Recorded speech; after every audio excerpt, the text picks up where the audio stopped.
Hi guys and welcome back to Slice of Mike. Today we are discussing Eragon, which many of you probably read, and maybe you've been avoiding it like me for years. But today we're gonna try and tackle the series because it's on my shelf and I need to read it. I actually got the box set back when there were only 2 of these books out. That's how old I am. For some reason I was going through my bookshelf and these were 2 books that really stuck out to me. I haven't read them and I know a lot of people love them, so I decided to just give it a try. I have things to say about this, and some of them might not be nice, but I'll try and keep it as polite as possible. As for the plot, I don't think you need to hear too much about it. There's a boy and a dragon, and they travel around the world they live in called Alagasia, and they fight evil, the evil king who is King Galbatorix. The characters are all pretty similar to what you would find in other popular works of fiction. It's been compared to The Lord of the Rings. I can see that a lot in the character of Brahm, who's basically a poor man's Gandalf. And of course you also have dwarves and elves, and those are pretty similar to what you would find in The Lord of the Rings. So in that regard, this book doesn't get very many points in originality. However, there are certain aspects that are completely original to this novel as far as I know, like the magic system, which I loved completely. It's based on an old elven language, and the thing that separates this magic system from others is that it's so important to find the right word to express what you want to do. What Eragon doesn't know when he starts using magic is that the word choice is so important that you can kill yourself by using the wrong word. And that's an aspect that's not really discussed in this first book. So besides the magic system, the rest of the book wasn't very unique. I didn't find any of the characters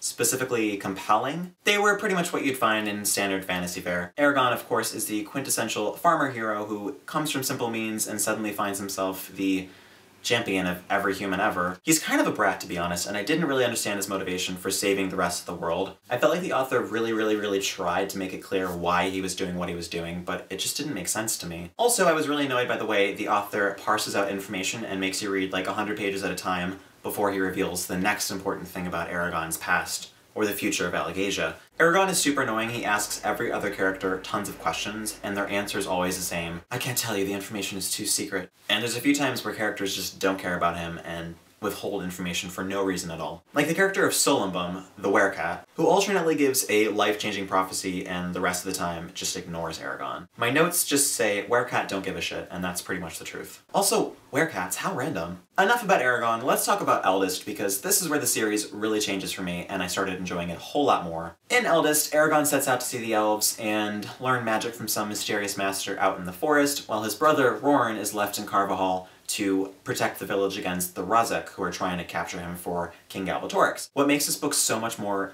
exciting is the dual perspectives you get from Eragon and his brother Roran. It really reminds me a lot of Game of Thrones and how you have different characters, like 6 at a time, telling their different stories. It just makes the book fly by so much faster. And it also makes the book a lot more interesting because you can cut between different storylines and keep the action going at a more consistent pace. What really saved this book, in my opinion, was the world building, which seemed to be constricted to the first book. So in this book, we just get a whole lot more action and we're able to follow the character storylines. And we also meet more interesting characters in this book, like Oramis, who is Eragon's teacher, and Nasuwada, who is the leader of the Varden and is just kind of a badass female. And I'm usually not surprised by endings in books, but this one really blew me out of the water. I didn't expect what happened to happen. In my opinion, the difference between this and this is 100%, is 1000%. This book made me want to vomit, and this book made me want to eat it up and ugh.